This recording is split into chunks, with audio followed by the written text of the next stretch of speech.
Edhe tani zoti Omza ka në program rritjen e pogave 50% gjitha sektorin publik. Në moment që rritet poga në sektor publik, në mënyrë lineare dhe sektori privat do t'i rrit pogat.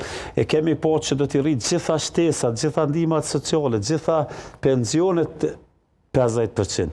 Nuk do të ketë asnjë pension ma pak se 250 euro. Do ta ul TV-shen të faturat energjisë elektrike. Do ta hek TV-shen të pogat që janë në 400 euro. Ose do ta shkallzon TV-shen.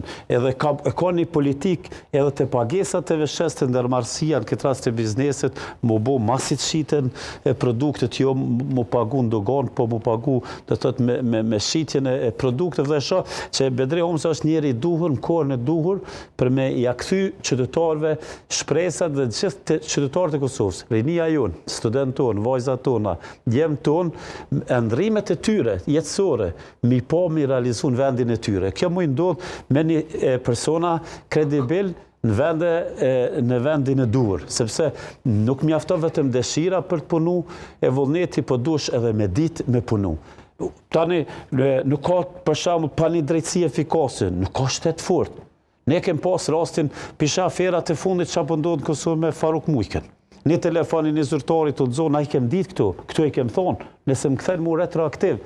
Në për intervistat mia, unë e kom thonë për Faruk Mujken.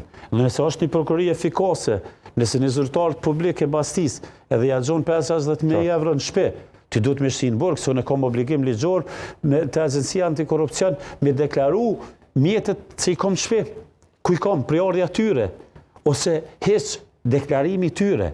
E ne kem por për shembull është i vetmi kryeministër që ka dalë në foltorët kuvendit, e ka mbrojt hajnin, i ka mbrojt dokurit negative. A ju kujtohet për shembull prej në kohës kur e kem paralajmëru në atë kohë krizën energjetike, që ky përmerë në pushtet që o çmimi shtrejt i energjisë, e tani ka 4 fishu faturat arben.